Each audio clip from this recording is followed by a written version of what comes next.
What's up, everybody? I'm Jamel Jones, founder of New Realm Digital Marketing and the creator of the Cosmosis Automated Marketing Software. And today I want to talk to you about investing in real property, aka real estate, and how to get started. Investing in real property can be a great way to make money, but it can also be very, very daunting. And that's why I'm here today to offer some tips on just how you can get started. The first step is to do your research. Learn about the different types of properties. We've got residential, we've got commercial, and we've got industrial. You want to make sure that you are aware of what these are and how you can benefit from them if you were to invest in them. Also, consider the location of the property as it will affect the value. My father used to always say location, location, and location. The second step is to create a budget and decide how much you can actually invest. This will help you narrow down your options and make the process of finding what property that suits you best way more easy. The third step is to find you a good real estate agent. A good real estate agent is knowledgeable about the area and can help you find the property that fits what you're looking for even better. Now, the fourth step is to get pre-approved for a loan. This will help you determine how much you can borrow and give you a better idea of how much property you can actually afford. Finally, it's time to make a purchase. Make sure you read all of the paperwork,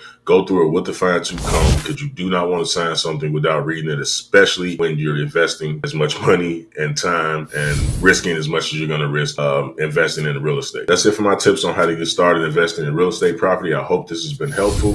If it has, make sure you share, like, subscribe, and turn on those notifications so that you can get notified when I'm posting more videos. I'll see you guys in the next one.